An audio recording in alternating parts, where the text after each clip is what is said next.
kata-katanya saja. Nah, dari kemarin kita juga sudah pernah, saya sudah pernah tayangkan ini ya, akun-akun yang berada dalam siklus tadi, siklus pemrolehan modal tadi. Mulai dari notes payable, ada contracts payable. Kalau dalam kasus yang ini, kasus ini itu kan contracts payable-nya, ada kontrak investasi, jadi dia pinjam uang untuk membiayai proyek ini. Ternyata return dari proyek ini tidak mampu menutupi modal pinjaman yang dipakai itu, yang dipakai untuk mendanai proyek ini. Return dari proyek tidak mampu menutupi. Akhirnya apa? Ya, rugi gitu. Nah, persoalannya itu tidak terbuka gitu kan ya, tidak terbuka auditinya kepada auditornya bahwa ada persoalan seperti ini, itu disembunyikan. Sampai akhirnya opini selalu wajar tanpa pengecualian, atau bangkrut perusahaannya gitu kan. Kalau kondisi seperti ini, tentu sebagai investor yang telah menanamkan uang yang banyak di perusahaan yang tadi yang kita audit, tentu nggak mau terima kan, karena salah satu alasan mereka berinvestasi di situ karena ada laporan audit yang mengatakan kondisi keuangannya itu sehat, disajikan sesuai dengan standar yang berlaku gitu kan, jadinya wajar tanpa pengecualian. Oh, ternyata yang terjadi adalah wajar tanpa pemeriksaan. Hati-hati. Jadi pastikan memang Anda menanggung risiko audit yang serendah-rendahnya, dibikin rendah gitu ya, dibikin low, sehingga Anda akan meraih prosedur audit yang sekira-kira seluruh kemungkinan salah saji material itu Anda akan dapati. Tidak ada lagi yang tersisa. Kalaupun nanti yang tersisa yang tidak bisa diperoleh oleh prosedur yang kita rancang ini, itu anggaplah errornya ya, tapi error yang tidak material. Dalam arti, kalaupun ketemu nanti persoalan-persoalan, maksudnya salah saji yang tidak mampu dideteksi oleh prosedur yang kita rancang, itu adalah salah saji yang tidak material. Ya, jadi dalam arti yang masih kita tanggung ya, secara risiko tidak akan membahayakan kelangsungan perusahaan audit kita, kantor akuntan kita gitu. Jadi ingat, kita juga punya risiko dalam mengaudit, yaitu risiko salah dalam memberikan opini. Kenapa kita salah dalam memberikan opini? Kita salah dalam mendesain prosedur audit. Akhirnya apa? Kecukupan bukti audit untuk mendukung opini kita itu tidak memadai. Nah, ingat, untuk memperoleh bukti yang memadai itu ada tahapannya, ya, dimulai dari perencanaan audit, itu adalah menyelami gitu ya, untuk menyelami, memperoleh gambaran dan memahami gambaran risiko bisnis, gambaran bisnis dan industri milik entitas yang kita audit. Kemudian risiko bisnisnya apa saja. Kemudian nanti setelah kita dapat gambaran itu, kita menyelami bagaimana struktur pengendalian internal milik perusahaan dalam skala besarnya ya.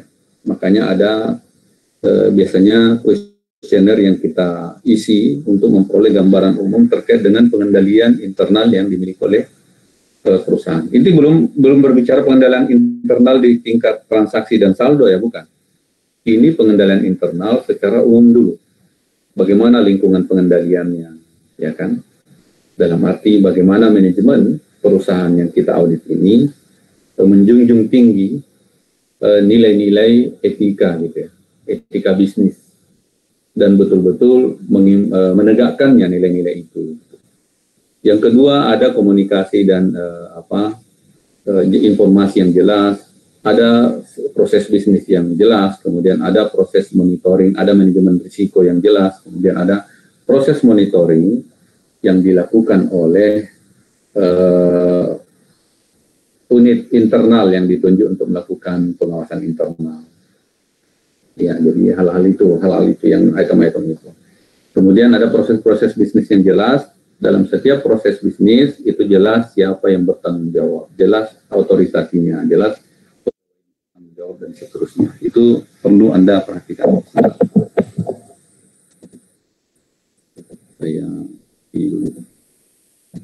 Saya kontak listriknya. Nah, setelah itu Anda memahami proses bisnis, Anda lihat kondisi bisnis yang terjadi di perusahaan, yang berlaku di perusahaan, dan bagaimana tadi Anda sesuaikan dengan bagaimana yang terjadi di rata-rata industri. Di rata-rata industri, Anda lihat di sana proses bisnis. Dan tidak masalah kita melakukan benchmark ya. Oh, industri itu di luar sana seperti ini, proses bisnisnya di ini, ya mungkin ada perbedaan sedikit-sedikit, tidak ada masalah. Dan disitulah Anda lihat bagaimana kemungkinan adanya inherent risk di situ. Jadi dari proses ini mungkin memang ada proses tertentu yang lebih berisiko dibanding yang lain. Kan? Nah, oleh karena itu, atas risiko-risiko inherent ini, proses bisnis yang ditempuh ini, didesain ini, nah, Anda mulai mempertimbangkan bagaimana pengendalian internalnya. Apakah dia kuat, desainnya kuat, kemudian atau lemah gitu.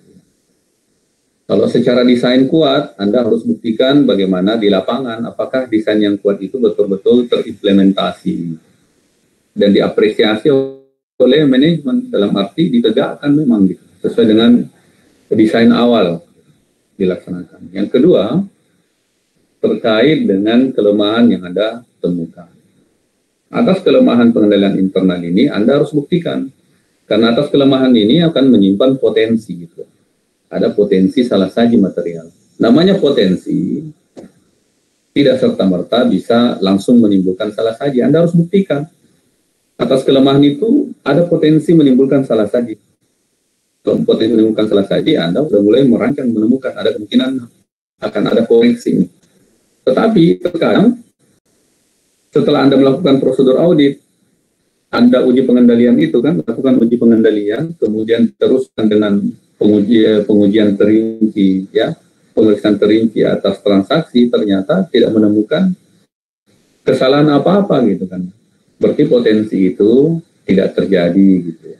Potensinya ada, tetapi tidak terjadi salah sajinya. Nah, ada berbagai macam penyebab. Nanti penyebabnya apa, itu tugas Anda menjawabnya, khusus untuk kelompok 2 dan kelompok 1. Jika nanti Anda presentasi, kalau Anda menemukan ada usulan koreksi, koreksi itu karena kelemahan, kira-kira nyambungnya dengan kelemahan pengendalian intern yang mana. Tapi kalau ternyata setelah Anda melakukan audit, Anda sudah melakukan audit, ternyata tidak ada koreksi, tetapi Anda tahu ada kelemahan pengendalian internal, kira-kira apa penyebabnya? Sehingga kelemahan pengendalian internal ini tidak terbukti menjadi salah saji material, tidak menimbulkan salah saji material. Jangan-jangan Anda salah dalam mengaudit. Ada hal-hal yang harusnya masuk jadi perhatian Anda untuk dikoreksi, tapi ternyata tidak dikoreksi. Ada juga potensi seperti itu. Ada juga memang karena memang tidak ada masalah gitu ya. Nah, itu harus Anda jelaskan. Kira-kira kenapa tidak ada masalah?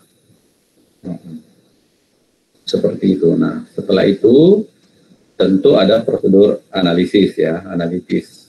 Prosedur analitis di tingkat tadi bisnis, risiko bisnis saat perencanaan, ada juga prosedur analitis di tingkat pelaksanaan auditnya, operasionalnya. Di tingkat pengujian antar akun gitu ya, yang beda tahun, dan antar akun yang sama di tahun yang berbeda, dan akun yang berbeda di tahun yang sama. Tapi masih saling terkait dalam satu siklus. Karena di situ biasanya ada hubungan linear dan ada hubungan inverted ya, berkebalikan gitu. Kalau ada satu akun naik, yang lainnya jadi turun. Itu kan biasa ada begitu. Ada juga akun yang naik dan akun yang lain naik gitu. Jadi hubungan linear ini. Ada juga hubungan yang tidak linear, berkebalikan gitu, inverted kan. Jadi, nah hal-hal seperti ini harus Anda cermati. Dan yang terakhir, setelah semua ini Anda laksanakan, Anda bisa simpulkan bahwa dari pengujian-pengujian ini, kelemahan-kelemahan transaksi dan prosedur analitis ini bisa berdampak kepada salah saji saldo akun. Udah, dalamin saldo akunnya deh. Udah. Kalau semua langkah ini sudah Anda lakukan, prosedur pengumpulan buktinya Anda lakukan dengan baik, jenis-jenis buktinya Anda tahu, dokumen-dokumen yang harus menjadi bukti atas pelaksanaan audit itu, di setiap Anda tahu jenis-jenis buktinya, jenis dokumennya apa yang harus Anda cermati, Ya, maka yakin dan percayalah bahwa bukti audit yang Anda kumpulkan sejauh ini sudah memadai untuk memberikan opini. Tetapi ingat, di setiap pelaksanaan itu kan nggak mungkin populasi ya, adanya sampling, dan biasanya sampling ini yang sangat sulit. Ada judgmentalnya, tetapi sekarang dengan hitung-hitungannya, sophisticated, ya, ada tools-tools tertentu. Kalau untuk cup-cup yang besar itu mereka sebenarnya punya tools. Kalau di kami masih relatif masih ada manualnya gitu. Tetapi setidaknya sudah ada dasar untuk menghitung berapa kuota sampling yang akan kita ambil. Dari kuota sampling ini kita bagi berdasarkan golongan transaksi, ya kan? Golongan transaksinya. Kemudian kita juga bisa bagi berdasarkan golongan satuan kerjanya. Misalnya jumlah pegawai ada berapa? Ada sekian ribu pegawai. Kita kan nggak mungkin meriksa satu-satu seluruh pegawai. Belum selesai kita audit, kalau memang fokus ke situ, belum selesai kita audit seluruh pegawai, udah habis waktu kan ya. Jadi kita sampling. Oke lah, dari seluruh satuan kerjanya ada 400 kuota sampling pegawai yang akan kita audit, kita cek. 400 ini tentu tidak hanya ngumpul di satu divisi kan. Kita harus sebar nih, karena kantor kita ini, entitas yang kita audit ini, pegawainya itu nyebar di beberapa. Kita alokasikanlah sekian dari kantor A, sekian dari kantor B, sekian dari kantor cabang C, dan seterusnya. Sampai terpenuhi kuota 400 ini, dan itu berdasarkan rata-rata tertimbang. Ya. Yang pegawainya lebih banyak, tentu akan memperoleh alokasi sampling yang lebih banyak. Kita lihat. Kemudian kita bagi lagi berdasarkan golongan pegawai, kelompok pegawai itu. Ada pegawai yang masih CPNS, ada pegawai yang menjelang pensiun, ada pegawai yang baru saja pensiun, ada yang masih aktif. Itu berdasarkan jenis tugasnya. Ada juga berdasarkan golongan kepangkatannya. Ada yang dari 3A, golongan 2, kalau nggak salah Anda nanti 2C apa 2C kalau nggak salah ya. Kalau saya dulu masuk masih golongan 2B. Pengatur jabatannya pengatur muda tingkat 1 yang kita pelesetkan menjadi pengatur meja lantai 1 ya. Karena ya junior ya siaplah disuruh-suruh dulu gitu. Ya, itulah pengorbanan di awal-awal tugas, karena kita yang paling culun, yang paling muda ya. Siap-siaplah disuruh-suruh dulu sama senior-senior kita ya. Dikit-dikit siap dan gitu, tapi nggak ada masalah.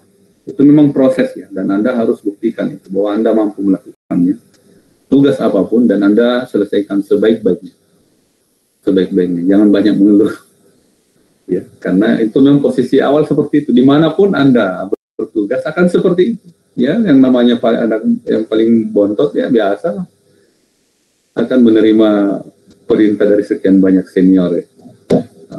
Ada senior yang friendly, ada juga yang agak jutek terus dan seterusnya, macam-macam. Ya, tinggal kita manage aja lah. Nah, seperti itu. Jadi, sampling ini juga menentukan, karena kalau misalnya proses Anda lakukan mulai dari pemahaman, pengendalian internal, pengujiannya, sampai dengan pengujian integritas saldo, itu semua dilakukan, tetapi atas sampling yang salah, ingat, sampling yang Anda ambil itu salah, maka atas populasi yang tidak tersampel itu menyimpan risiko. Dan risiko ini kemungkinan justru malah di situ salah sajinya, Anda nggak sampling. Ya, jadi memang desain sampling ini harus dibuat sedemikian rupa sehingga kemungkinan kita salah dalam mengambil sampel dari sekian besar banyaknya populasi itu kita bisa minimalkan. Pertimbangannya banyak tentunya kan. Biasanya kita ambil transaksi, lebih banyak transaksi akhir tahun, karena biasanya disitulah menumpuk. Jadi kita harus melihat tren transaksi itu kapan. Bisa juga penggolongannya berdasarkan volume transaksi. Biasanya transaksinya paling banyak, disitulah sering kemungkinan adanya salah saji. Makin kompleks transaksi itu, makin besar kemungkinan adanya salah saji. Jadi nature-nya ya, sifat transaksi itu juga kita harus pelajari gitu. Ya. sifat transaksi. Kira-kira kalau penggajian itu salahnya di mana? Oh, misalnya ada penetapan pemerintah kenaikan gaji. Nah, proses di pas bulan berapa dikenakan gaji, kita sampling lebih banyak di bulan itu, ya kan? Kemudian kira-kira di titik mana banyak pegawai yang sering bolos? Oh, pas lagi cuti bersama. Cuti bersama itu ada yang pengen memperpanjang cutinya tanpa pemberitahuan, atau menjelang hari raya keagamaan gitu, atau setelahnya. Itu juga titik-titik rawan di mana ada kesalahan-kesalahan perhitungan penggajian. Jadi di bulan-bulan itu kan, ya oke, kita samping kemungkinan ada salah bayar gitu. Dan kalau itu sifatnya bulanannya, ada juga sifatnya harian. Jadi atas pegawai-pegawai yang terlambat harusnya dia kena potong, lupa dipotong. Berarti kita cek absensi di hari apa biasanya? Hari Senin sama Jumat. Senin dia telat datang, Jumat dia cepat pulang gitu. Makanya ada juga namanya Pak, pegawai teladan. Jadi banyak pegawai teladan rupanya. Pegawai apa? Teladan itu apa? Telat datang, cepat pulang. Nah, itu contoh yang buruk, jangan kalian ikuti. Ya. Selanjutnya ini contoh akunnya ya, pekan lalu sudah saya coba sampaikan. Ini dibaca aja. Intinya akun yang Anda audit itu akun yang muncul di laporan keuangan. Itulah yang Anda audit. Tapi tentu dalam ini ya, bearing in mind ya, tetap mempertimbangkan ada nggak kemungkinan unrecorded transaction gitu. Ada transaksi yang tidak terrecord. Tapi kalau sampai ada akun yang tidak terrecord itu kebangetan. Ya, tapi kalau kami di pemerintahan itu bisa terjadi, tapi kalau di perusahaan-perusahaan swasta bisa nggak ya? Mungkin saja bisa, tapi itu kecil kemungkinan. Tapi yang mungkin terjadi adalah adanya unrecorded transaction, kalau itu iya. Ada juga over recorded gitu. Over recorded itu apa? Transaksi tahun depan itu dicatat di tahun ini. Nah, itu over recorded. Sama-sama tidak memenuhi asersi occurrence dan completeness. Karena cut off dilanggar gitu. Essential terms ini juga sudah ini ya, pekan lalu Anda baca lagi. Ini juga persoalan yang sama, karena modal dan notes payable ini di dalam satu chapter yang sama di ARENS. Intinya, kalau sampai auditor tidak menemukan salah saji material, terlepas dari audit itu sengaja atau tidak sengaja menyembunyikan dari kita, intinya tugas kita itu adalah menemukan itu. Terlepas dari manajemen sengaja atau tidak sengaja menyembunyikannya, kita abaikan itu. Kita anggaplah dia dari awal memang kita skeptis ya, namanya professional skepticism, bahwa biar bagaimanapun manajemen tidak akan 100% terbuka menyajikan hal-hal yang harus kita scrutiny gitu, harus kita cermati kepada auditor, tidak bakalan. Nah, jadi Anda harus melakukan pengujian sehingga yang dia sembunyikan itu di material Anda dapat temukan. Kalaupun tidak material, tidak akan membahayakan entitas maupun kita. Meskipun sekarang ada kewajiban ya, berdasarkan peraturan perundang-undangan, ada kewajiban bagi entitas memang merefill, menyajikan seluruh data-data itu apa adanya. Dia tidak boleh disembunyikan. Kalau mereka memang terbukti menyembunyikan dari auditor, kemudian auditor tidak menemukannya karena disembunyikan itu. Nah, kalau suatu saat perusahaan ini bermasalah, sebutlah bangkrut sebagaimana cerita ini, ada kemungkinan, masih kemungkinan loh ya, ada kemungkinan kapnya itu tidak ikut bertanggung jawab atas bangkrutnya perusahaan yang kita audit itu. Kenapa? Karena memang kewajiban manajemen ini menyajikan hal-hal yang tidak boleh ada yang disembunyikan, semuanya disajikan secara transparan. Bagaimana transaksi, bukti-bukti semua, kebijakan-kebijakan korporasi, corporate action itu disajikan transparan. Kemudian laporan-laporan hasil pengawasan internal disajikan.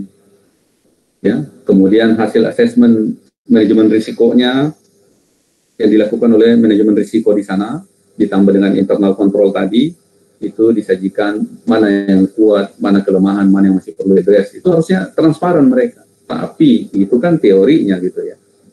Intinya tidak akan pernah 100% mereka akan seterbuka itu, Pak. Tidak semudah itu Ferguson, kata orang. Ya, jadi tetap Anda sebagai auditor eksternal harus berupaya sekuat tenaga untuk menemukan itu. Nah, kalau sampai misalnya terbukti di pengadilan manajemen menyembunyikan sesuatu, ada kemungkinan memang CAP-nya juga lolos. Tapi ada juga kemungkinan CAP-nya tetap ikut bertanggung jawab.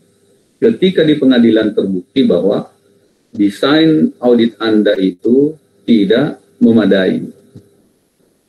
Prosedur audit yang Anda kembangkan itu untuk mendeteksi salah haji material itu tidak memadai. Sehingga terbukti ada langkah-langkah yang harusnya Anda lakukan tapi Anda tidak lakukan. Sehingga Anda tidak menemukan hal-hal yang disembunyikan tadi. Nah, di kasus ini, alhamdulillah, CAP-nya mampu melakukan defense. Mampu dia mempertahankan bahwa prosedur kami ini sudah benar. Tetapi tetap saja dia kehilangan the best yang mereka punya. Apa itu? Uang dan tenaga. Uang, waktu, dan tenaga habis. Nah, jadi dalam kondisi apapun, kalau perusahaan yang kita audit kemudian bangkrut misalnya, dalam kondisi apapun, CAP-nya pun akan tetap merugi. Di sisi lain tentu dia akan mendapatkan apa ya? Reputasi yang jelek. Meskipun kita lolos dari tuntutan ini, ya, reputasi kita udah terlanjur hancur. Oh, dia tuh pernah ada kasus. Masa perusahaan yang dia audit tahun ini WTPE, bulan depan langsung ini. Sekarang dia keluarkan WTPE, ternyata bulan depan langsung bangkrut perusahaannya. Gimana? Anda ngomong berbusa-busa pun yang lain udah nggak percaya. Buktinya Anda opini WTP ternyata malah begini gitu. Anda berbusa-busa ngomong kan mempertahankan diri, tapi kan begini-begini. Udahlah, yang penting buktinya begini. Orang nggak mau tahu reasoning lagi di balik itu. Jadi intinya jangan sampai kejadian. Apalagi private kan namanya di situ, dapat uangnya dari situ, reputasi. Jadi reputasi itu ada biayanya, ada cost-nya. Sekali hilang sulit untuk mengembalikannya. Lanjut ke owner's equity. Jadi owner's equity ini selaku auditor kita harus perhatikan perusahaan yang kita audit ini. Apakah publicly held corporation atau closely held corporation. Kalau dia public tentu ya proses skrutininya lebih berat karena akan melibatkan transaksi yang lebih besar, lebih banyak, dan lebih frekuentif, ya lebih sering dibanding closely held corporation. Closely held itu kan yang biasanya belum public, ya belum listing di Bursa Efek. Pemiliknya biasanya kelompok yang pengen menyatukan modal untuk membuka, dan itu biasanya masih ya grup tertutup lah ya. Belum di listing di Bursa Efek. Sehingga transaksi perubahan modal apalagi sampai menambah investor dari luar itu biasanya kecil kemungkinan. Karena untuk yang closely held corporation sebisa mungkin malah jangan ada pemilik lain selain kita gitu. Apalagi perusahaan ini masih profitable. Apa yang dia lakukan adalah kalau memang butuh modal ya sudahlah terbitkan notes payable aja. Dibanding terbitkan saham. Kalau terbitkan saham sama aja menyerahkan perusahaan kita ke orang lain. Orang kita yang berdarah-darah membangunnya begitu sukses malah mau nyerahin ke orang lain. Butuh dana, ambil dari utang. Tapi pastikan kita punya kemampuan membayar sampai jatuh temponya. Itu aja. Nah, ini sudah disebutkan ya, misalnya kemudian, nah ini yang terakhir misalnya di item yang keempat ini, kemudian untuk yang closely held corporation, itu biasanya jarang bayar dividen. Kenapa mereka jarang bayar dividen? Karena pengelolanya ya orang-orang mereka juga. Orang yang mewakili mereka, jika bapaknya di komisaris, anaknya yang di mana? Di direkturnya, di jalan direktur, pegawainya sama keluarganya. Pokoknya itulah. Tapi kalau sudah mulai publicly held corporation gitu ya, kalau public ini kan sahamnya udah mulai diperdagangkan di sini. Siapapun bisa jadi pemilik untuk saham yang diperdagangkan. Gitu kan, maka tentu yang biasanya yang duduk menjadi jajaran presiden komisaris itu adalah pemilik saham mayoritas. Tetapi board of directors-nya itu bisa dari mana saja, pilih orang yang memang paling kredibel untuk itu, karena reputasi perusahaan dibangun diantaranya berdasarkan itu kan. bagaimana investor yang dominan ini, yang berada di jajaran komisaris, itu mampu memilih jajaran direktur operasional yang mengoperasikan CEO dan jajarannya ini, direktur ini, dewan direksi ini, untuk betul-betul menjalankan roda perusahaan dan memberikan keuntungan bagi investor dalam bentuk laba yang sehat. Tentu investor yang mayoritas ini yang mewakili seluruh investor yang lain, terutama investor-investor yang sahamnya itu bertransaksi di lantai bursa, kan begitu. Ya, dan itu yang kredibilitas dibangun di situ. Kalau dia salah-salah bangun misalnya, ya sudah selesai. Nah, meskipun ada kemungkinan juga tetap saja ada hubungan keluarga, tetapi biasanya hubungan keluarga itu sudah dihitung. Misalnya di jajaran direksi tetap pemilik perusahaan apa yang ada kaitannya dengan presiden komisaris. Tetapi biasanya memang dari yang ditunjuk untuk menakodai itu juga bukan sembarangan, meskipun ada hubungan keluarga. Bolehlah orang menganggap itu nepotisme, tetapi tetap saja akan melihat di balik itu dari sisi reputasi dan memang kecakapannya. Ya kan, tidak sembarangan Pak urusan begini. Terus untuk owners equity yang dari publicly held corporation gitu, seperti yang sudah saya paparkan tadi, tentu kalau sudah listing di bursa gitu, maka perubahan kepemilikan itu bisa terjadi kapan saja, hitungan detik.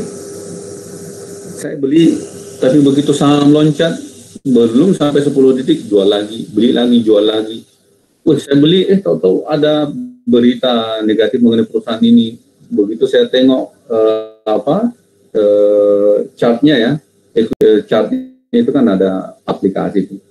Kita lihat, ternyata menurun-menurun. Saya nggak mau, saya mau ambil profit taking gitu. Saya pengen mencegah loss yang lebih banyak. Udah, segera saya jual. Ya kan? Jadi, seperti itu. Nah, tentu kalau kita mengaudit, komponen-komponen owners equity itu itulah yang kita perhatikan. Gitu. Kalau kita mengaudit di bagian owners equity, sama kemarin kalau bagian aset, mana aset lancar, mana yang tidak lancar, dari aset lancar ini, mana yang cash, mana yang dan seterusnya. Demikian pula untuk yang owners equity, komponennya apa saja di dalam, ada capitalnya, capital secara keseluruhan, kemudian ada common stock, ada preferred stock, dan seterusnya. Kemudian ada paid in capital in excess gitu ya, premiumnya ini ya, premiumnya, bukan pertamax ya, ini premium masih.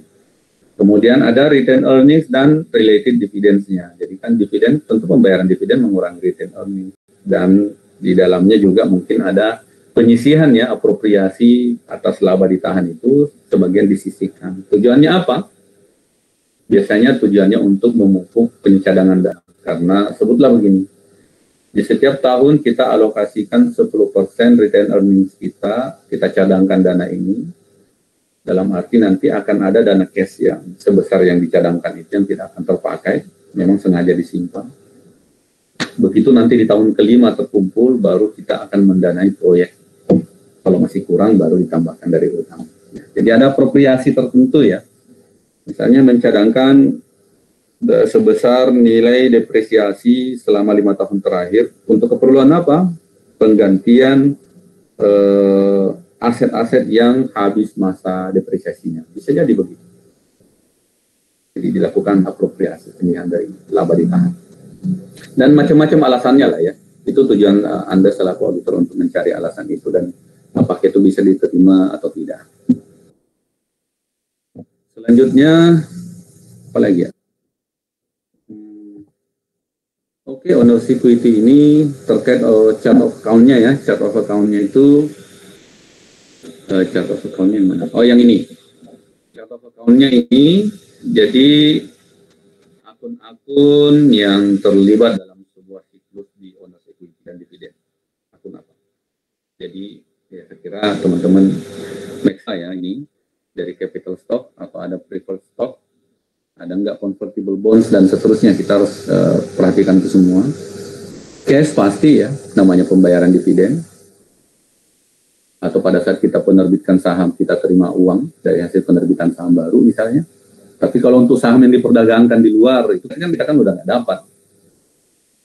Tapi dari transaksi yang menyebabkan harga saham itu makin naik, itu perusahaan akan mendapatkan reputasi gitu ya. Dari situ. Jadi ya, reputasi itu juga punya value kan, punya nilai yang besar. Kemudian premium dari common stock, ada kemungkinan kita keluar cash ketika kita melakukan buyback saham ya, kita beli kembali saham yang kita udah pernah terbitkan di pasar di umum, kita beli buyback saham yang kita udah pernah listingkan di bursa efek. Jadi kita harus keluar cash di situ. Kita keluar cash juga karena kita telah mengumumkan dividen dan dividen itu harus dibayarkan, dibayar. Kemudian pada saat pengumuman dividen itu kita berarti sudah mengulangi porsi dari laba ditahan atau return itu porsi dari situ kan mengurangi. Nah, kemudian dari sisi lain tentu yang membeli saham-saham kita juga akan mempertimbangkan komposisi kepemilikan ya, ada pencatatan secara ekuitas, ada pencatatan secara biaya, cost and equity method. Dan saya kira yang begitu Anda semua sudah khatam ya, sudah tamat lah ya. Dari principal accounting, intermediate accounting, sampai advanced accounting, ya saya kira Anda lebih well advanced pemahaman itu dibanding saya kan. Ya, saya udah lupa sebagian besarnya.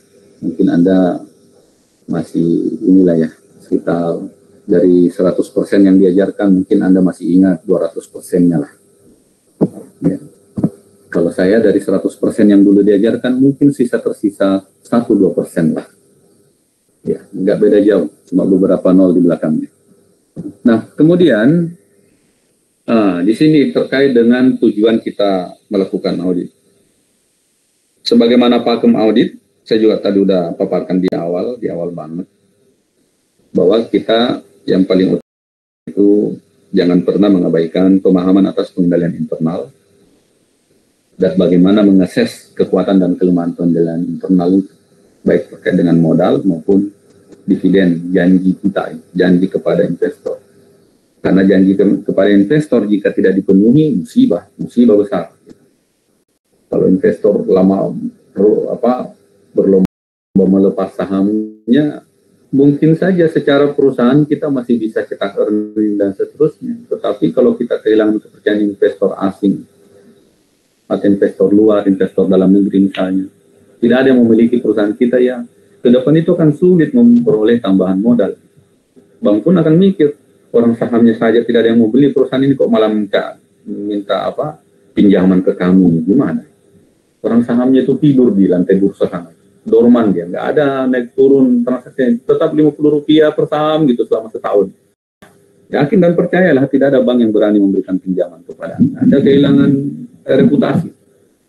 Kemudian, bagaimana transaksi yang melibatkan owner's equity, dalam arti misalnya pergantian kepemilikan.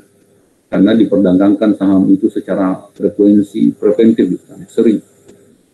Dan rutin, bahkan ya, hitungan detik bisa berubah. Maka kita harus memastikan bahwa proses-proses transaksi ini dicatat secara memadai. Tentu detailnya adalah pada saat Anda mendesain pemeriksaan, asersi di tingkat transaksi itu seperti apa, apakah terpenuhi semua atau tidak. Ya. Di Apple Blossom ini tidak membedakan asersi di tingkat laporan keuangan, di tingkat transaksi, di tingkat saldo akun, itu dia tidak bedakan. Tapi intinya, setiap kali Anda mengaudit, tujuan audit itu apa? Kembali lagi, tujuan itu adalah asersi. Memastikan asersi itu betul-betul in place gitu ya. Memang betul-betul apa adanya terlaksana sebagaimana apa yang dikomitmenkan oleh manajemen. Ya. Kemudian terkait dengan saldo, tadi kan transaksinya tuh. Sekarang saldo yang dilaporkan, saldo modal yang dilaporkan, beserta komponen-komponennya tentu ya. Apakah telah memadai atau tidak? Tentu kalau berbicara begini, saldo ya, maka tujuan audit kita adalah tujuan audit terkait dengan saldo. Ada asersi asersi manajemen terkait saldo gitu. Ini kan buku Arens kita pakai. Jadi ada asersi tingkat saldo, ada asersi tingkat transaksi, ada asersi tingkat laporan keuangan. Nah, kalau di tingkat saldo apa saja? Ke sana tujuan audit kita, membuat desain prosedur audit untuk memastikan seluruh asersi di tingkat saldo ini terpenuhi secara memadai, sehingga kita juga yakin gitu atas bukti-bukti audit yang kita peroleh untuk kemudian sampai kepada opini. Opininya ya apa saja berdasarkan bukti itu. Bisa wajar tanpa pengecualian, memang bisa seperti itu. Bisa juga wajar dengan pengecualian, memang jika buktinya berbicara begitu, dan seterusnya. Bahkan disclaimer sekalipun, jika buktinya demikian. Nah, tentu seluruh akun akan kita lakukan hal yang sama ya. Pengujian itu tahapannya sudah jelas. Tidak hanya di owner security, tapi di akun-akun lain juga, di liabilities juga demikian, di aset tetap dan aset lancar juga demikian, aset jangka pendek dan aset jangka panjang juga. Ya, aset tetap dan aset lancar ya, itu juga seperti itu. Nah, ini saya salah copy pasting ya, balance related objective itu justru malah not payable and interest. Tapi Anda carilah di buku Arens. Intinya secara umum tujuan auditnya itu sama, menjawab sekitar 6 atau 7 ya asersi terkait dengan saldo misalnya. Nah, ini masalah bagaimana bentuk prosedurnya Anda tinggal kembangkan sendiri sesuai dengan asersinya, atau Anda bisa mencontoh buku buku auditing atau ada di program-program audit di tahun sebelumnya gitu kan. Anda contoh, Anda lengkapi, Anda revisi gitu kan, Anda perbaiki dan seterusnya. Kemudian Anda bikin komen-komen jika komentar itu diperlukan gitu. Mana dari sekian banyak asersi ini, inilah asersi yang harus lebih diprioritaskan. Biasanya akurasi gitu ya, occurrence dan completeness itu yang diprioritaskan. Internal kontrolnya apa saja ya? Internal kontrol juga ini kan ada 6 macamnya. Ya, pengendalian internal itu saya ingat tuh ada 6. Di setiap soal apel blossom itu ada selalu disampaikan di setiap kasusnya. Dari 6 itu ada 3 yang jadi prioritas gitu.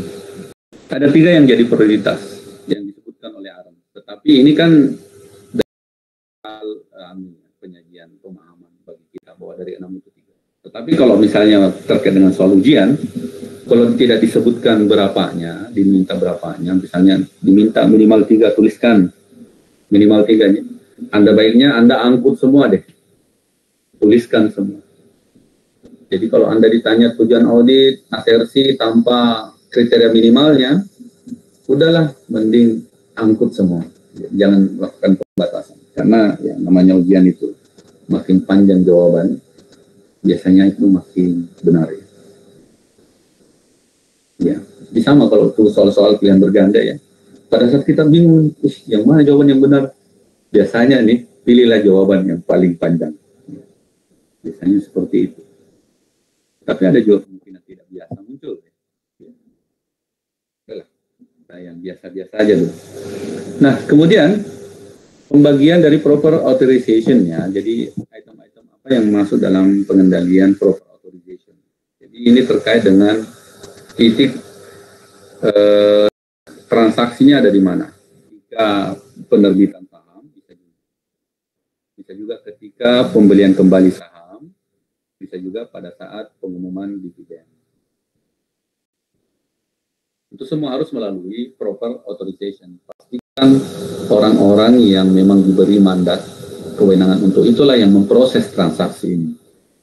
Dan pihak-pihak yang memang harusnya terlibat itulah yang memproses. Jadi pembeli, kalau misalnya pembelinya harus jelas siapa yang beli gitu kan ya.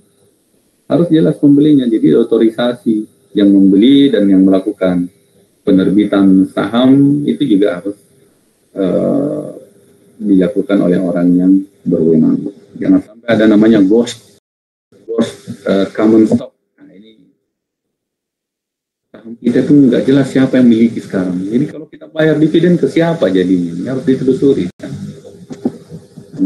Kepada alam jin kan. Kemudian ada juga proper record keeping, jadi pencatatan yang memadai, serta pemisahan tugas dan fungsi secara memadai. Ini juga harus kita pastikan terjadinya itu. Nah, misalnya proper record keeping yang tadi sempat saya singgung, bahwa kalau kita memang mau bayar dividen, kita jelas dividen itu ke siapa gitu. Kalau kita berbicara common stock, kita juga harus tahu, harus jelas siapa saja pemegang saham kita ini. Apakah pemegang saham kita ini korporasi atau individu gitu kan. Itu harus diperjelas. Ya, pemegang saham kita ini siapa saja, alamatnya jelas. Rekening-rekening untuk transaksinya jelas dan seterusnya. Kemudian yang melakukan record keeping ini memang harus yang tadi, orang-orang yang memang ditunjuk dan tugasnya untuk itu. Dan hal-hal tugas-tugas yang memang harusnya dirangkap, boleh dirangkap. Dan tapi tugas-tugas yang harusnya dipisah, memang harus dipisah. Gitu, ya kan? Dan untuk tugas-tugas yang dirangkap, pastikan ada compensating mechanism untuk memastikan perangkapan itu tidak membuka peluang penyalahgunaan kewenangan. Nah, seperti itu. Nah, seperti tadi, penyiapan stock certificates, gitu kan ya, nanti ada di tugas individu kalian itu. Stock registrar itu siapa gitu dan tugasnya apa. Kemudian ini juga yang di poin dot ketiga ini ada impress dividend account itu ya, artinya perusahaan menyiapkan akun khusus untuk menampung uang yang akan dibayarkan kepada investor ya yang berhak menerima dividen mereka. Kalau jumlahnya besar, impress fund ini akan disiapkan gitu, disisihkan dan dibuatkan akun untuk membayar dividen itu jumlahnya lumayan besar. Dibuatkan apa istilahnya, rekening operasional lah sekarang ini, impress fund, rekening operasional pembayaran dividen. Independent registrar dan stock transfer agent ini saya serahkan ke teman-teman sekalian. Ini bagian dari tugas hari pekanan. Saya ikut hari ini di pekanan, nanti akan dijelaskan fungsinya seperti apa. Fungsinya apa tujuan, ada dua fungsi ini gitu. Kemudian audit atas premium, tentu sama yang namanya audit itu ada asersinya. Jadi paid in capital ini nggak mungkin muncul ya, premium ini nggak mungkin muncul kalau tidak ada penyebabnya. Penyebabnya ada apa? Tentu adanya transaksi perdagangan saham gitu. Premium muncul kok tiba-tiba premium muncul tanpa disebabkan adanya perdagangan saham yang kan nggak masuk akal. Ya, ada kemungkinan unrecorded capital stock. Wah, parah sekali kalau sampai ada unrecorded capital stock. Ya kan? Jadi kita harus memastikan capital stocknya kemudian dicatat secara akurat.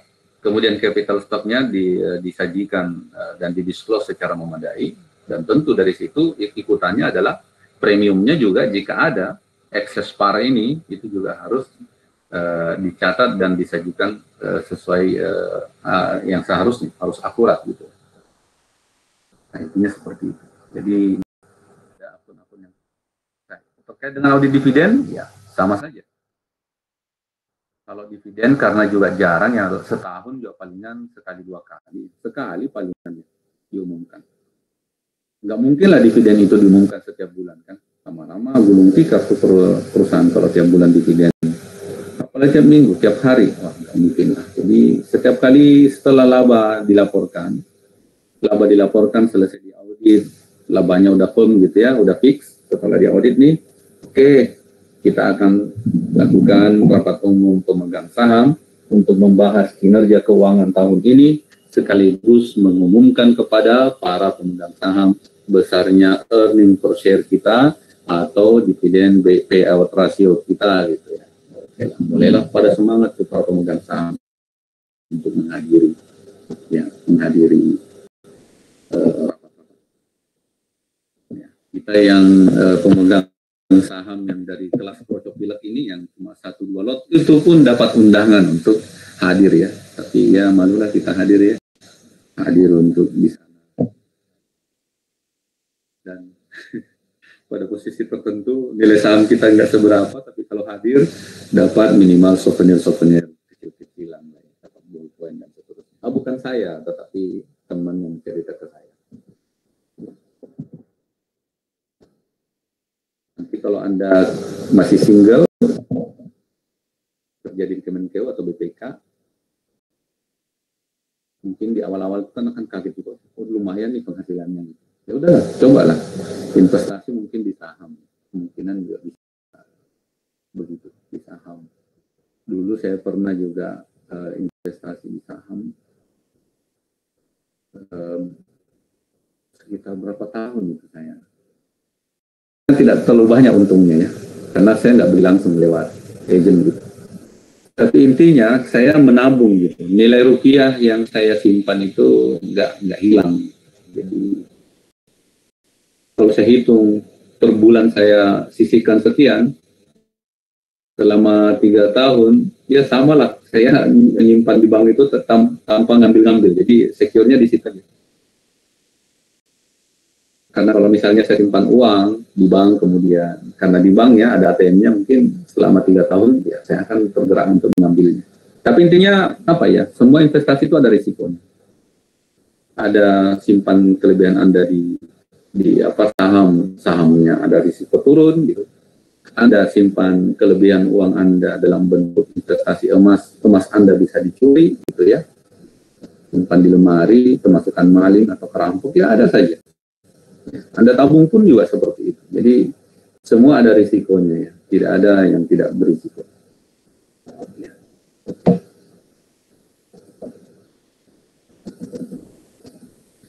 Audit dividends ya, intinya ini kembali ke asersinya ya. Kemudian audit of return earnings juga kembali ke risikonya. Jadi intinya kan begini, audit return earnings itu kan ada transaksinya.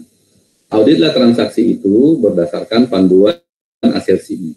Tapi sebelumnya memperoleh gambaran internal kontrolnya seperti apa. Setelah transaksinya kelar, Anda tahu bahwa return earnings ini kan endingnya ada dalam bentuk saldo ya. Saldonya pun akan Anda audit. Nah, untuk return earnings tentu saja pembentuk return earnings itu apa? Penyebab return earnings ini bertransaksi apa? Tentu dari kiriman income yang ada di laporan laba rugi kan ya. Itu masuk menambah. Kemudian ada pengumuman laba itu mengurangi. Pengumuman dividen itu mengurangi. Pengumuman laba menambah, pengumuman dividen mengurangi. Bisa juga bertambah dan berkurang akibat apa? Koreksi-koreksi dari bawaan saldo return earnings tahun sebelumnya. Ya kita baru tahu ternyata tahun lalu kita overstate atau bisa understate. Ya tahun ini kita koreksi di return earnings-nya. Atau ada koreksi-koreksi lain yang kita tidak temukan pada kecuali mengalokasikannya ke return earnings, baik itu boleh bisa jadi menambah ataupun mengurangi saldo return earnings. Seperti itu ya. Jadi saya kira untuk audit of return earnings ujung-ujungnya semua harus refer ya. Ini dash paling terakhir ini itu ujung-ujungnya semuanya harus refer kemana? Refer ke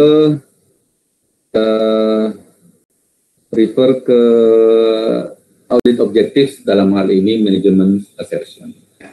Oke, saya kira itu ya untuk next assignment. Untuk next assignment saya kira sama lah seperti yang sebelum-sebelumnya. Anda diminta untuk mencermati apple blossom ini, kemudian Anda diminta membuat prosedur substantif. Prosedur substantif.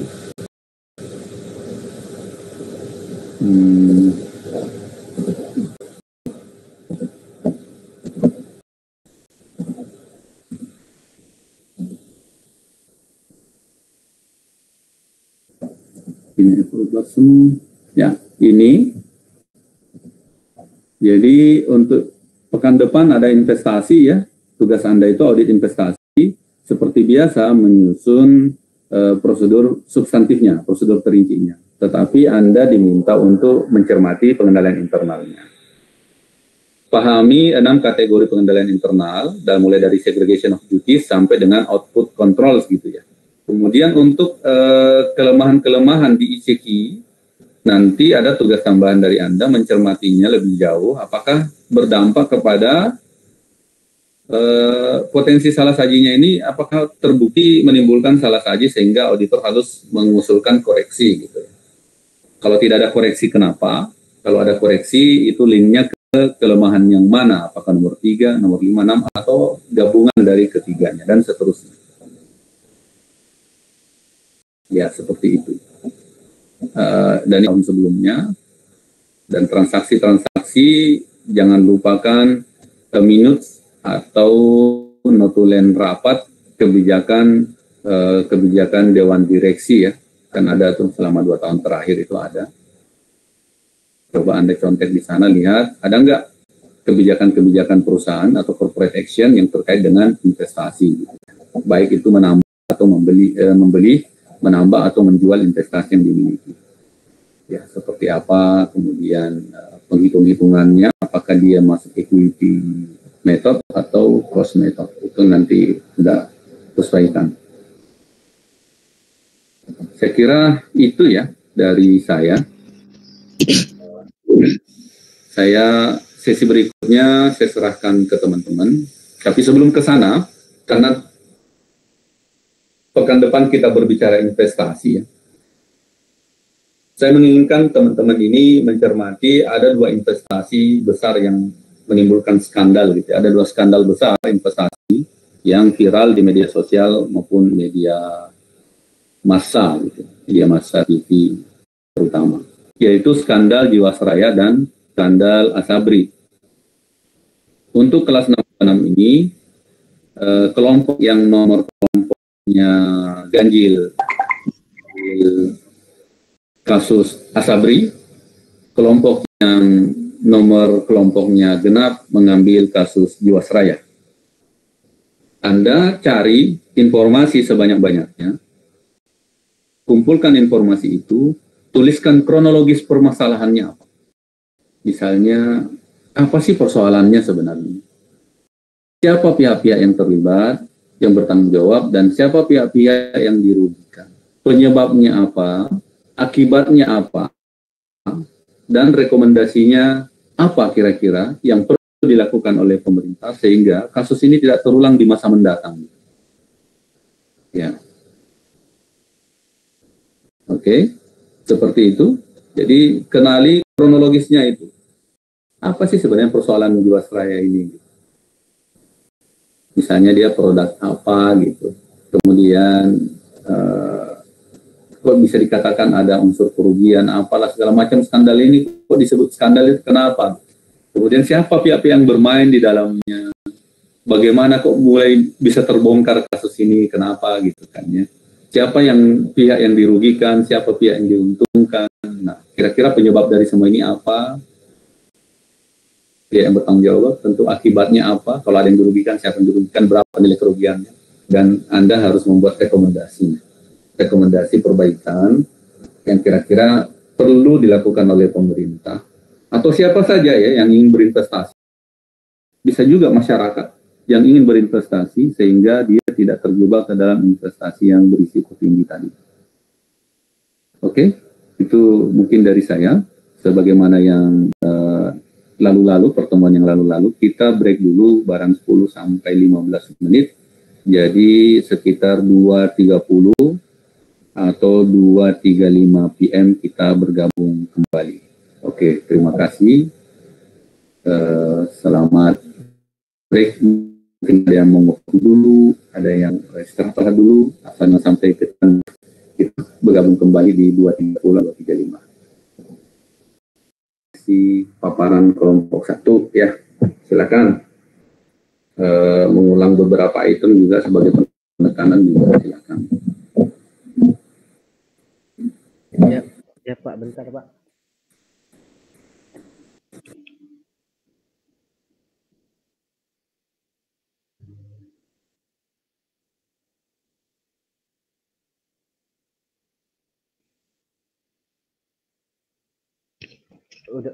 Udah kelihatan belum Pak? share screen-nya.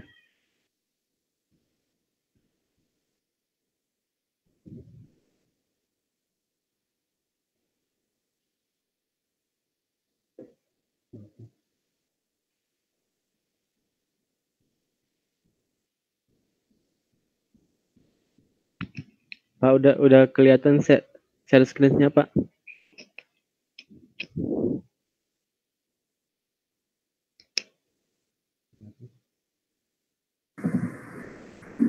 Halo, Pak. Silakan. Udah kelihatan, Pak, share screen-nya, Pak? Ya. Terlihat jelas dan cerah.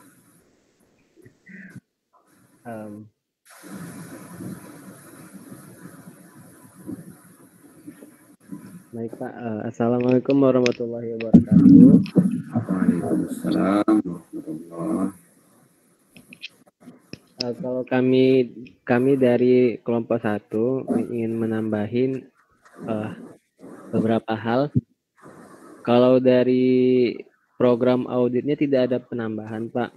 Sama seperti yang dijelaskan, dipaparkan oleh kelompok 2. Dan yang ada berbeda itu di bagian akhir, di schedule K1. Kenapa?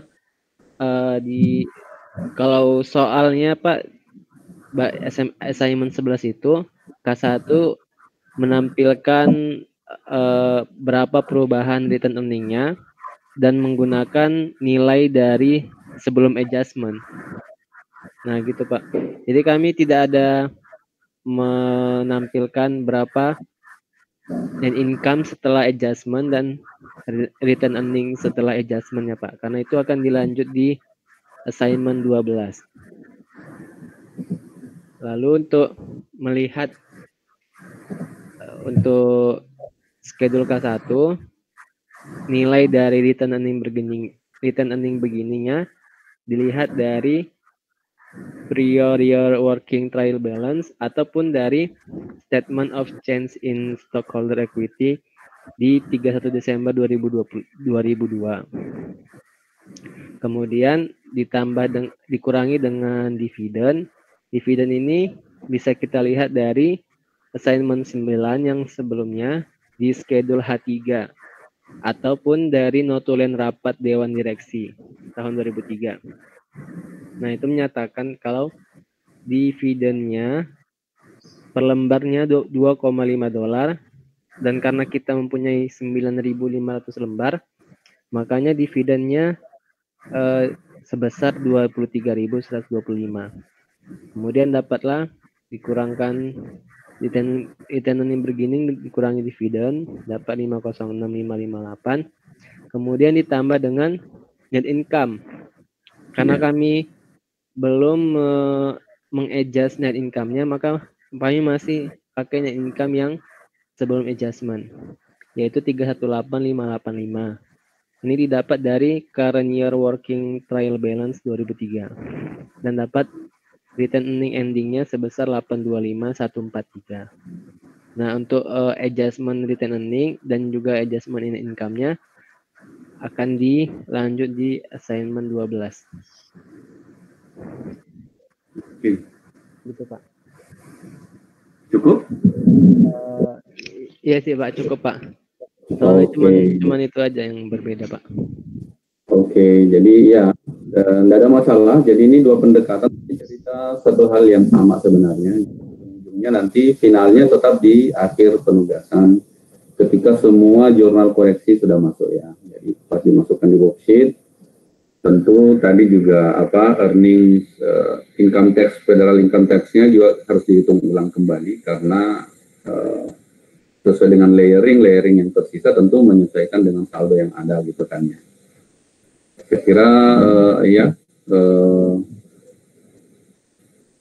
demikian ya, saya sepakat dengan tapi ada hal yang mungkin belum terungkap dari dua paparan ini. Jadi ini pertanyaan buat kelompok 1 dan kelompok 2. Kira-kira mengapa gitu ya kelemahan pengendalian internal itu tidak terbukti bahwa berdampak kepada salah saji di laporan keuangan.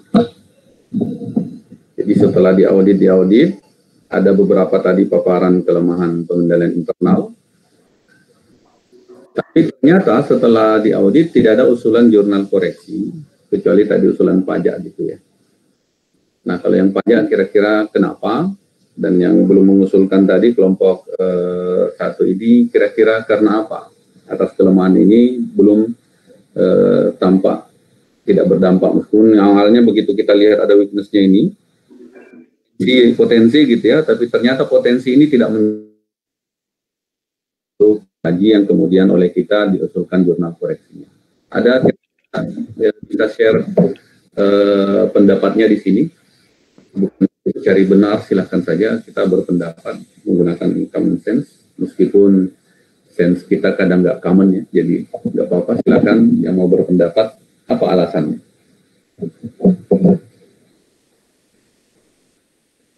Ya, misalnya tidak dilakukan ini poin 3 nih, tidak dilakukan rekonsiliasi secara periodik. Jadi meskipun tidak direkonsiliasi, ternyata tidak ada masalah dengan jumlah saham, semuanya tercatat dengan benar gitu. Bagaimana? Kelompok 2, kelompok 1, kelompok lain juga silakan kalau ada yang mau berpendapat. Maksudnya membernya ya, silakan berpendapat, bebas saja.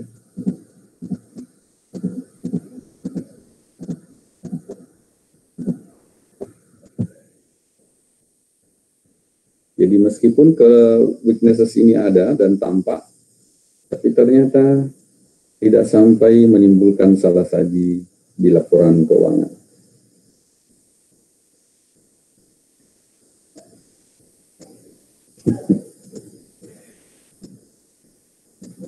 Ya.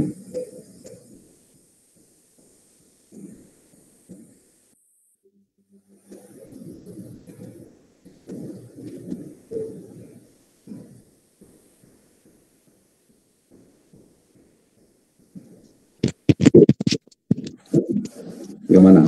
Pak, izin berpendapat. Silahkan. Kalau menurut saya, Pak, kenapa dari weakness ini kita tidak ada usulan adjustment? Karena di saldo capital stock 2002 dan 2003 itu sama. Jadi ketika ada, jadi di tahun 2003 ini tidak ada penambahan modal gitu, Pak. Jadi mungkin karena hal itu weakness ini tidak terdeteksi. Mungkin pendapat saya seperti itu, Pak. Oke, ya, make sense. Ada yang lain?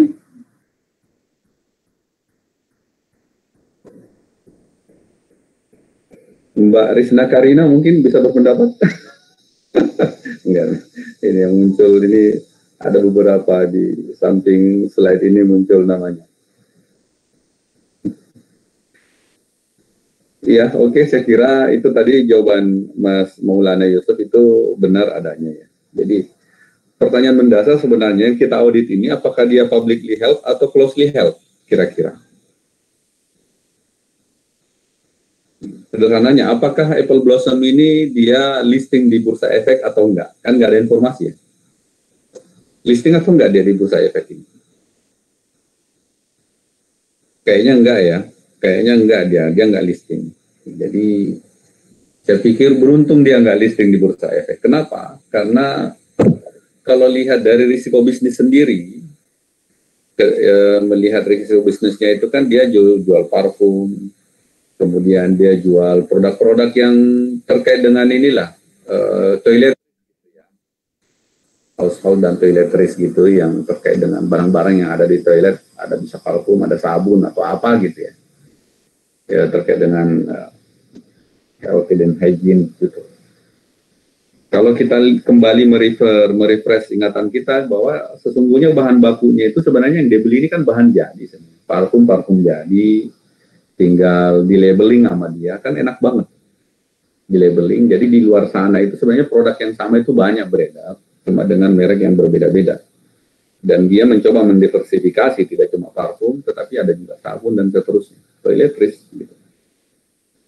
Nah, secara risiko ya memang berisiko karena begitu supplier menghentikan pasokannya, kita juga nggak tahu suppliernya ini sebenarnya supplier yang jual parfum yang sama atau memang dia spesialis jualin bahan baku gitu, jual minyak yang siap langsung di label. Kita nggak tahu. Ya namanya juga case study ya. Ada batasan-batasan tertentu ketika case study itu dicoba untuk merefleksikan dunia nyata, tetapi tidak bisa sepenuhnya betul-betul merefleksi. Tentu saja ya ada batasan ini. Studi kasus dunia nyata yang disederhanakan kemudian untuk menjadi tugas teman-teman sekalian. Jadi begitu supplier menghentikan pasokan, ya tentu berhentilah operasi bisnis dari dari Apple Blossom ini. Jadi belum lagi tuntutan, mungkin bisa jadi ada tuntutan hukum terkait dengan originalitas produknya gitu. Nah kemudian dia kita mungkin bisa sepakat dia bukan publicly held, berarti pilihan kedua adalah closely held. Sebagaimana yang disajikan di dalam buku Arams, biasanya closely held itu seperti sudah disinggung tadi oleh Mas Maulana Yusuf, bahwa transaksi penambahan modal dan perpindahan modal antar sesama pemilik saham itu pasti relatif sangat kecil kemungkinan. Ya, jadi sangat kecil. Berbeda kalau dia publicly held yang diperdagangkan di bursa efek. Kalau dia diperdagangkan di bursa efek, tentu dalam hitungan detik terjadi perpindahan kepemilikan ke orang yang berbeda kan ya. Ke orang yang berbeda. Hal itu bisa saja, dan kita harus memperhatikan itu bahwa tentu saja saldo bawaan tahun ini dengan tahun depan sama saja. Jadi istilahnya meskipun ada kelemahan dari sisi pengendalian internal dan kita bisa menghitung potensinya, tetapi potensi itu mungkin tidak akan terjadi ya. Tidak akan terjadi. Kalaupun ada perubahan transaksi-transaksi, karena transaksinya tidak terlalu banyak dan tidak terlalu sering, pada kondisi tertentu memang rekonsiliasi nggak perlu gitu. Karena kita bisa masing-masing bisa mencatatnya secara akurat, ya kan? Masing-masing pihak yang mencatat sendiri-sendiri sesuai dengan kewenangannya itu bisa mencatatnya secara akurat. Beda kalau memang transaksi itu sering gitu. Kita sering mengeluarkan stok, kemudian repurchase, stock split dan segala macam itu terjadi gitu misalnya. Kemudian perpindahan kepemilikan dalam waktu yang sangat singkat, itu kalau memang tidak ada pencatatan yang relatif sophisticated ya, berbantuan sistem terkomputerisasi, itu pasti akan sangat merepotkan gitu.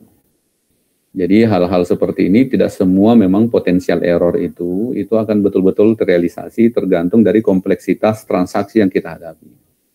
Ketika kompleksitas transaksi itu ternyata tidak tinggi gitu ya, tidak kompleks, berarti ada beberapa kelemahan-kelemahan yang akhirnya kita maklumi gitu.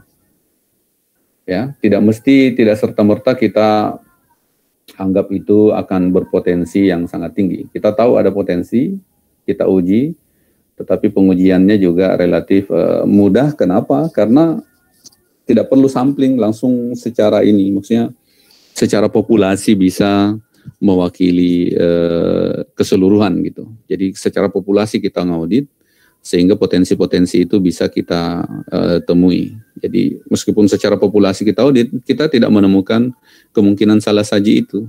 Karena semua pihak-pihak yang terlibat dalam proses pencatatan relatif mudah gitu. Tidak ada, kalau dia manual kemudian kompleksitasnya tinggi, ada unsur-unsur manusia yang mungkin ikut campur yang menyebabkan kesalahan saji. Misalnya kalau tidak terkomputerisasi, semuanya serba manual. Manusia ya kadang lupa gitu ya. Kemudian pada kondisi tertentu kehilangan mood atau merasa capek sehingga konsentrasinya terganggu, akhirnya dia salah dalam melakukan pencatatan. Yang harusnya 3 jadi 8, 5 jadi 2 dan seterusnya. Jadi hal-hal seperti itu bisa diminimalisir ya. Kita tidak perlu khawatir dengan kelemahan itu ketika memang kompleksitas transaksi tidak terlalu mengkhawatirkan, tidak terlalu tinggi. Baik, ini sebagai tambahan untuk sedikit triggering untuk tugas pekan depan, saya ingin menyajikan sebuah video terkait dengan bagaimana investment fraud itu bisa terjadi, bisa terjadi. Pak, maaf Pak, berarti tugas untuk pekan depan ada 2 ya Pak? Ada 2, tugas kelompok sama tugas tambahan ini. Jadi masing-masing kelompok bikin 2. Deadline-nya hari Kamis juga Pak? Yang ini boleh Jumat nggak apa-apa. Okay. Yang tugas tambahan boleh Jumat nggak apa-apa. Iya. Pak. Sama-sama Mbak. Ya untung ini ya diklarifikasi ya. Kemudian teman-teman yang tiba waktunya untuk presentasi, tetap presentasi tugas kelompok yang rutin ini. Nanti sisanya kelompok yang tidak presentasi kita akan pilih secara acak untuk menyajikan presentasinya terkait dengan tugas itu, tugas tambahan itu. Ya, kita lihat saja waktunya memadai atau tidak. Kemudian silahkan ya, kronologisnya bisa disajikan variatif lah. Mungkin ada yang sedikit tambahkan cuplikan video dan segala macam kita lihat. Intinya kronologis, kita butuh kronologisnya, sebab dan akibatnya, pihak-pihak yang terlibat, yang menjadi bagian dari penyebab, yang bertanggung jawab, pihak-pihak yang menjadi korban, bisa individu, bisa korporasi kan di sini, dan kemudian bagaimana kira-kira rekomendasi perbaikannya. Nah, memang ada syarat-syarat membuat rekomendasi yang baik nanti setelah kita nonton videonya. Mana ini?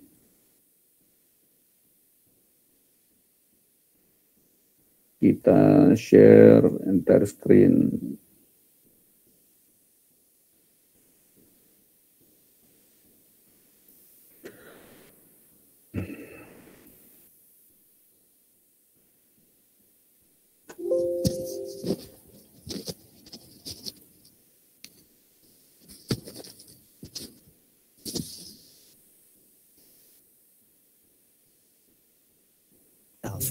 You also have to reject those promises and report people who... Fraudsters may be good at their game, but when you recognize their promises as warning signs, you're on your way to fraud-proof. Jelas ya, kedengaran? You also have to reject those promises and report people who make them. Meet David. He's a suave, smooth-talking scammer at the top of his game. David will go to great lengths to gain your trust so he can steal your money. Making up a fake investment scheme, creating a bogus company, even joining your church or club to get to know you better. Bogus company? Now, meet Jean. Jean is an empowered investor who has learned how to fraud-proof herself, so she won't be taken in by someone like David. That's what we're talking about today, how to recognize, reject, and report investment fraud. Let's start by recognizing the 5 warning signs of investment fraud. Promising a high return with no risk and throwing in a guarantee for good measure is the fraudster's favorite ploy. Every investment has risk. In fact, there's no such thing as a high return, low risk investment. If you hear of one, report it. Fraudsters love to say that they have inside information about a very special investment that's available only to a select few who are making a lot of money. Don't fall for it. Legitimate investments are not secret. Fraudsters play on people's desire to reduce their tax bill. A favorite pitch is to say an investment is tax-free because it's offshore, but that's a lie. It's okay to shelter your taxes, but it's illegal to dodge them. And offshore is just a fancy way of saying your money is going beyond the reach of authorities that can help you. Scammers use pressure tactics to trick you into making a quick decision. But sometimes the best investment you make is the one you don't make. There's always time to make a big decision. Fraudsters often target closely knit groups of people who share the same beliefs and interests. They may join your church or club, or be a member of your ethnic group or extended family. Never let trust override your common sense. If you hear the warning signs of investment fraud, beware, no matter how well you know the person. Just about anyone can fall for an investment fraud, even after a lifetime of careful saving and prudent financial decisions. That's what happened to Fran. Fran was a widow with 2 teenage children. She was looking for a safe place to invest a small inheritance. Fran's friend Bob told Fran he had made money from a great offshore investment through a fellow in their community, John, who knew a financial whiz. John was a trusted community leader, a former city councilor who offered estate planning and investment seminars at the Seniors Center. Fran trusted Bob, and Bob trusted John. What Fran didn't know was that John's financial whiz was someone who had already been caught breaking securities laws, Stephen. John said that Stephen could get Fran 12% to 25% for a 2-year term. He said it was a safe investment, and he guaranteed that she wouldn't lose her money. Fran was a cautious person. This was all the savings she had, and she couldn't afford to lose it. But John told her this opportunity was such a sure thing, he had refinanced his own house to invest in it. He promised he would personally cover Fran's losses if there were any. That sounded pretty safe, so she put her money in. Fran received some glowing reports about her investment. Then, poof, nothing. The company collapsed. Stephen disappeared, and Fran lost her entire nest egg. Unfortunately, Fran's is a true story. She was one of 27 people, mostly seniors, who invested $1.5 million in Stephen's Ponzi scheme in Kamloops, British Columbia. If she had recognized the warning signs of investment fraud, things would have turned out very differently. Recognizing the warning signs of investment fraud is just good common sense. Yet people who fall for investment scams typically say that they didn't see anything wrong. And by the time they realized what had happened, their money was gone. Don't let it happen to you. Learn to recognize these promises for the warning signs they are. Next, find out how to reject investment fraud once you do. Now that you recognize the warning signs of investment fraud, let's talk about what to do if you ever encounter them. Remember, the promises fraudsters make are the lies they tell to steal your money. You should be able to recognize them for the warning signs they are. It's always okay to say no. Never let the fear of being impolite override your decision to protect yourself and your hard-earned money. Research shows that more than half of older Canadians regularly involve themselves in risky sales situations. Unfortunately, those who do so are more vulnerable to investment fraud than those who stay away. Let's look at some risky sales situations and what you need to do to reject them. You've heard the old adage, there's no such thing as a free lunch. Free seminars are a risky sales situation. The smartest thing you can do is don't sign up, don't show up. You may be on the national do not call list, but scammers set themselves up in boiler rooms around the world to make those calls because they work. Somebody picks up the phone and listens to the pitch. Never let it be you. If you've already picked up, hang up. It's the same thing with offers that come to you by mail, email, or social media. If you see the promise of high returns and no risk, don't fall for it. Trash this stuff. Giving personal information for the chance to win a prize or receive something for nothing seems like a fair exchange. But if the personal information includes your bank or credit card details, there's no amount of free stuff that can make it worthwhile. Research shows that 1 in 5 older Canadians regularly consult with friends and family about making an investment. When they do, they make themselves vulnerable by relying on people who are probably not qualified to give investment advice. Always seek advice from a registered investment advisor or other qualified professional. You can find out how by looking up background check at investright.org. Rejecting risky sales situations and unqualified advice is just good common sense. Yet people who fall for investment scams often don't know how to do it. And by the time they realize what has happened, their money is gone. Don't let it happen to you. Learn to reject risky sales situations, however attractive they may seem. Now that we've covered how to recognize the warning signs of investment fraud and reject them, let's talk about how to report investment fraud. People often think of investment fraud as a victimless crime. It's not. Victims of investment fraud, about 1 in 20 Canadians, suffer poor health, nervous distress, and a lack of trust in themselves and others. Investment fraud can affect entire communities and ruin family relationships. Yet when people lose their money in this way, they usually don't report it or talk about it to others. They feel embarrassed. They believe there's nothing that can be done, and they don't know where to report it. But that's not you. Let's talk about where to report it and why it matters.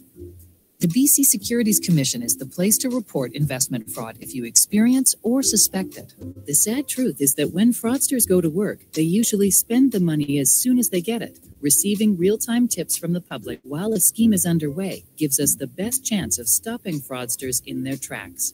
Real-time tips make it possible for us to warn the public and, in some cases, find and freeze assets before they're gone. We can also ban wrongdoers from operating in BC. And in some cases, we can pursue criminal investigations that can land them in a criminal court. Here's how to report. Call BCSC Inquiries. Our trained staff can answer a wide range of investment-related questions. They can also help you make an effective complaint or file a report of suspected investment fraud. You can also report investment fraud by email. Be sure to provide as much information as you can to help our staff properly assess your situation. You can report online using the BCSC InvestRight Report a Scam form. Although you can report a scam anonymously, you make it possible for us to follow up with you when you include your contact information. When you get the Be Fraud Aware app from Google Play or the Apple App Store, you'll be able to report an investment fraud wherever you encounter it. You'll also have quick, easy access to other important tools and information to help you avoid investment fraud before it occurs. Reporting investment fraud when you see or suspect it is just good common sense. When you do, you help the BC Securities Commission to disrupt, stop, and prevent scammers from taking advantage of unsuspecting investors today and in the future.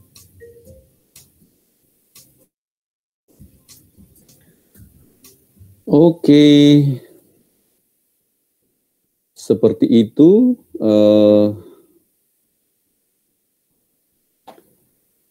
tayangannya untuk yang sesi terakhir kan itu sebenarnya contoh yang di Kanada ya, bagaimana mereka pemerintah itu memfasilitasi investment fraud prevention ya, dalam arti menyiapkan link untuk melakukan pelaporan, kemudian pemerintah juga menciptakan kemudahan-kemudahan untuk orang-orang itu melaporkan jika mereka menjadi korban atau melihat menjadi whistleblower atau melihat ada hal-hal yang bisa menyebabkan orang lain itu jadi korban. Karena disebutkan di video tadi itu bahwa orang yang cenderung yang menjadi korban dalam investasi seperti ini itu cenderung malu untuk melaporkannya gitu. Akhirnya apa? Dia mengurung diri, mengucilkan, dia akhirnya menderita secara kebatinan gitu. Akhirnya dia ya, merasa malu. Kemudian ya akhirnya menimbulkan dampak-dampak lain, misalnya ketidakharmonisan hubungan di dalam keluarga dan seterusnya. Dan saya sendiri ada cerita ya dari bapaknya teman gitu, orang tuanya yang memang apa ya, mungkin ada tipikal orang-orang tertentu yang relatif lebih mudah untuk terprovokasi dengan urusan-urusan begini, karena dia tidak cuma gagal di sekali dua kali investasi bodong, dia bisa bahkan berkali-kali dan akhirnya nanti baru ngaku begitu dia tahu bahwa dia ditipu gitu. Tidak cuma sekali dua kali dan akhirnya keluarganya itu selalu menyebabkan dia kesulitan untuk terpaksa harus ikut dilibatkan dalam urusan berhutang, karena dia sampai berhutang untuk berinvestasi di tempat yang dijanjikan itu. Jadi ada beberapa item ya yang perlu tadi maksudnya menjadi perhatian bersama ya. Dari sekian banyak kasus yang melibatkan persoalan individu itu juga udah banyak di Indonesia ini, yang kasus-kasus skema Ponzi gitu ya. Investasi bodong, kalau di kita bahasa pasaran biasa modus penggandaan uang. Kalau modus penggandaan uang itu ya yang berkembang di masyarakat itu banyak yang terjadi seperti itu. Masyarakat investasi kecil-kecilan tapi banyak gitu. kemudian ditipu, uangnya dibawa lari. Atau kemarin yang pernah juga ramai dulu apa, Kanjeng Dimas apa ya? Kanjeng Dimas Sejagat ya, apa istilahnya? Lupa saya. Jadi Kanjeng Dimas ini bahkan melibatkan mantan-mantan tokoh-tokoh politik gitu, ikut terlibat. Ya, yang seperti ini yang pernah menjadi jabatan-jabatan tinggi ini kan pasti malu. Dia lebih merelakan kehilangan uangnya dibanding menuntutnya, dan dia akan semakin tertekan. Yang tidak cuma kehilangan uang, dia juga akan malu kan dengan reputasinya kok bisa terjebak dengan investasi yang tidak masuk akal itu. Jadi hal-hal seperti itu. Nah, kalau dilihat dari video tadi, paparannya itu kan jelas ya. Kalau sampai ada investasi yang menawarkan high return but no risk guaranteed misalnya. Karena investasinya menarik ini, menjanjikan keuntungan tinggi 12%. Bahkan tadi itu yang ada ibu-ibu ya, orang tua, kasihan itu sebenarnya dia memanfaatkan. Kalau di luar negeri itu kan namanya ada superannuation-nya. Misalnya kita mengabdi selama 20 tahun jadi PNS. Kalau di Kanada nih, bukan di kita nih, di Kanada ceritanya nih. Kita mengabdi 20 tahun. Di tahun ke-20 itu, kan selama 20 tahun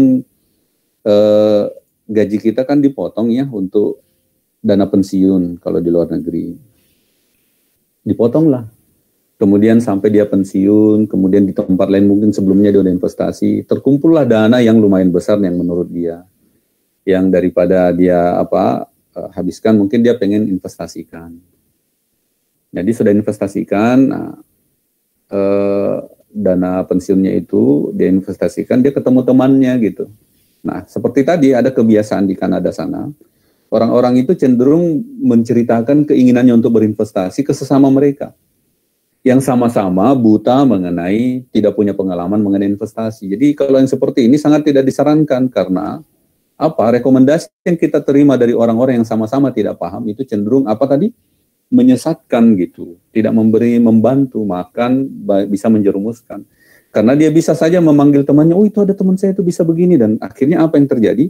Salah satu penyebab kenapa kita sering terjebak investasi bodong itu karena kita dipersuasi bukan oleh orang lain yang tidak kita kenal, tetapi oleh teman dekat kita sendiri, bahkan keluarga kita sendiri yang selama ini kita percaya gitu loh. Oleh karena itu tadi disebutkan bahwa di antara tipsnya jangan pernah menganggap teman dan orang yang kita percaya, bahkan anggota keluarga kita itu tidak pernah salah.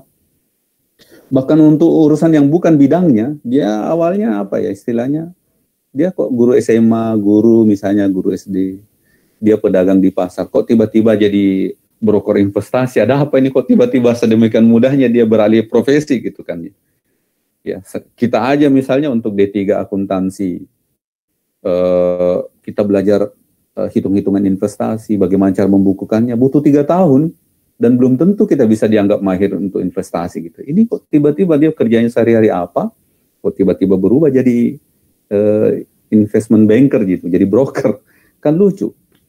Nah biasanya kita akan mudah terpersuasi seperti ini, dan biasanya yang bodong-bodong itu memang pemasarannya menggunakan dari mulut ke mulut, grapevine gitu ya, mouth to mouth, dari mulut ke mulut, dari teman ke teman gitu. Jadi bukan melalui iklan yang ada di TV-TV yang bisa diakses oleh siapa saja, bisa diakses oleh pemerintah dan seterusnya.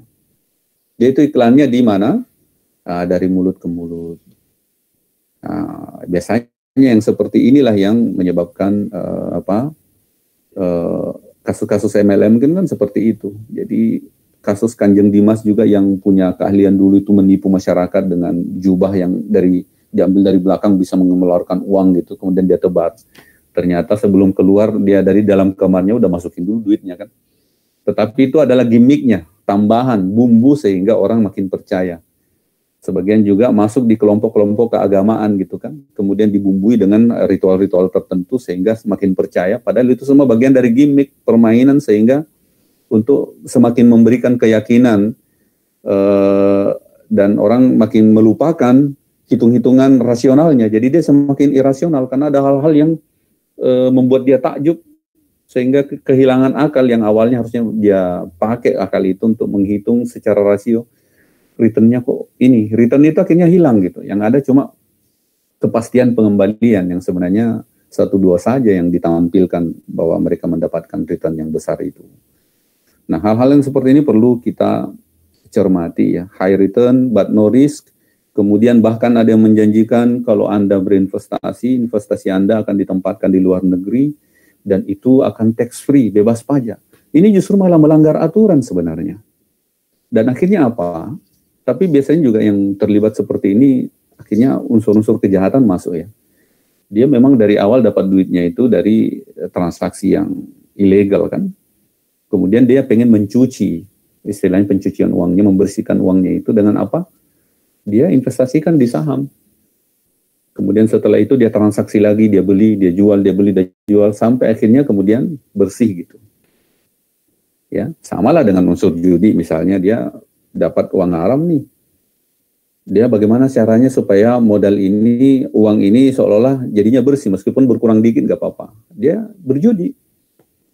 Dia judi misalnya, dia investasi kalah, dia beli koin kalah, dia beli koinnya 10.000,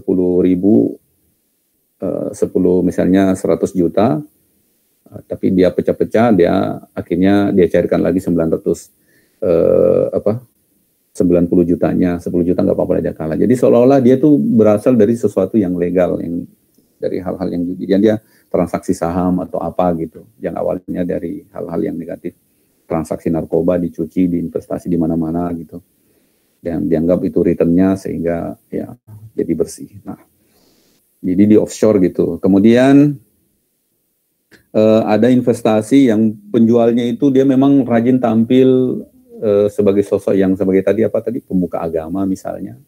Kemudian dia juga targeting orang-orang di dalam jamaahnya misalnya untuk berinvestasi. Ya, ini juga perlu menjadi red flag karena biasanya kalau investasi yang bonafide itu dia terbuka gitu, terbuka diiklankan. Kalau sudah mulai ada yang sembunyi-sembunyi, targeting kelompok-kelompok tertentu, jamaahnya misalnya, itu perlu kita cermati. Kemudian masalah limited time available untuk membuat keputusan. Ini Anda harus segera, mumpung ada duit, harus segera. Kenapa? Karena besok udah pasti udah keburu habis nih, nggak ada lagi skema seperti ini, harus segera investasi dan segala macam. Sehingga kita kehilangan waktu untuk betul-betul menggunakan rasionalis kita untuk menganalisis ada tidaknya kemungkinan kita ditipu gitu. Jadi sekali lagi ini bisa menimpa persorangan, bisa juga menimpa korporasi. Kalau kejahatan korporasi udah banyak kemarin Bank Senturi juga menggunakan korporasinya untuk menipu banyak orang gitu.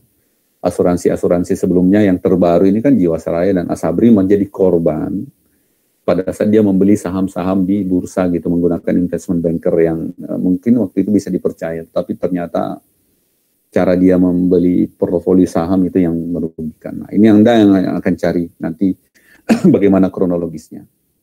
Dan yang terakhir yang perlu Anda cermati terkait bagaimana membuat rekomendasi. Tugas Anda kan ini penyebabnya apa sih? Kemudian akibatnya apa? Pada saat kita merekomendasikan sesuatu, tentu kita harus rekomendasi kita itu mempertanggungjawabkan akibat dan menghilangkan sebab. Kalau misalnya persoalan ini menimbulkan kerugian negara, misalnya, tentu rekomendasi kita bagaimana kerugian negara itu dipulihkan, kan begitu. Proses hukum tentu. Nah, itu dari sisi akibatnya. Kemudian kalau sebabnya gimana? Mungkin ada hal-hal tertentu yang Anda gali, itulah untuk Anda gali kira-kira apa yang harus dilakukan sehingga sebab ini di hari mendatang itu tidak terjadi lagi. Jadi rumus, ketika Anda suatu saat di antara Anda ini ada yang menjadi auditor, tentu akan disuruh membuat temuan pemeriksaan, itu menceritakan kronologis kasus itu seperti apa. Selengkap-lengkapnya, tetapi seringkas-ringkasnya. Biasanya yang ringkas itu pasti nggak lengkap. Atau bahkan seringkas-ringkasnya tapi sejelas-jelasnya. Tapi begitu disuruh ringkas biasanya jadi nggak jelas. Tapi ada juga yang panjang tapi nggak jelas-jelas karena muter.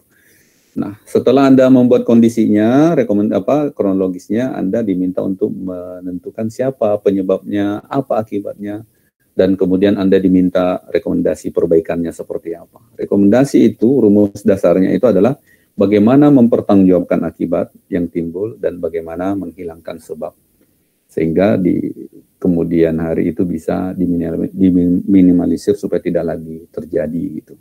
Dan itu biasanya ranah pemerintah. Tetapi ranah individu, tentu kita harus belajar bagaimana orang-orang ini bisa terjebak ke bisnis bodong ya, irrational investment gitu, dari janji-janji manis, angin surga gitu. Nah, mungkin juga ada ranah psikologis sebenarnya yang ikut menentukan ya, bahwa ada orang yang relatif gampang untuk terpesona dengan janji surga. Jadi hati-hati.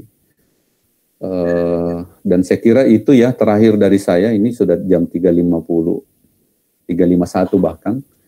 Saya ucapkan terima kasih atas perhatian teman-teman sekalian. Selamat berakhir pekan, tetap jaga kesehatan, dan mari kita senantiasa selalu saling mendoakan ya, agar kita semua sukses dalam apapun yang kita lakukan di masa sekarang dan masa depan kita. Baik, demikian dari saya ucapkan Assalamualaikum warahmatullahi wabarakatuh, dan selamat berakhir pekan, selamat sore buat teman-teman sekalian. Saya tutup room ini di hitungan kelima. 1, 2, 3.